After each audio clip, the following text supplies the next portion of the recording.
This is verse 30 of the 24th chapter of the Gospel of Matthew. Jesus has been describing the events that will be befalling Jerusalem in that generation, and he reaches a culminating declaration, quoting virtually verbatim from Daniel chapter 7, verse 13, a famous text, well-known text, which speaks of the Son of Man coming on the clouds of heaven, and Jesus certainly intentionally quotes it here. It was recognized by those who heard him, and certainly the others to whom this word was communicated recognize it as well. So we have kai, the connective tota.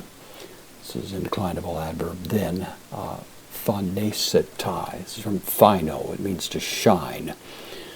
So it's a unmistakable sort of vision, you might say. It's bright light would be the typical sense of it. And then it will shine, it will appear. It's in the passive here.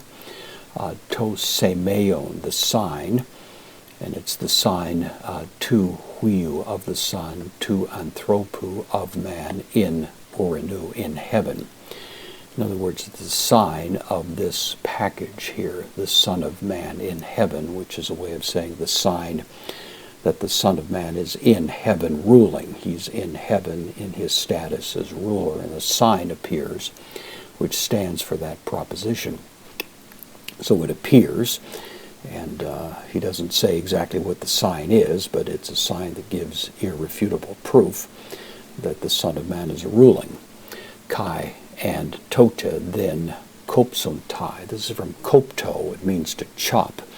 Here it's used metaphorically for people, as it were, chopping their breasts, that is, beating their breast in mourning and grief. It's a very strong word. And then they will mourn. Pasai, all, haifulai, all the tribes, or the word tribes here, taste gaze of the land.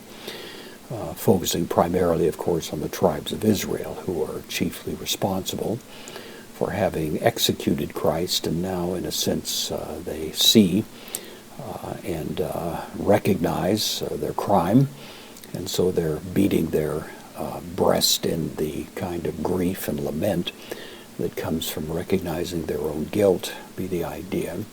Kai opsontai, they will see, from opsomai, to see, deponent future, blepo, to see. And then the quote here is from Daniel chapter 7, ton huion, the sun, to anthropou, of man, ergomenon, coming, epi, upon, ton nephelon, the clouds, to orinu, of heaven.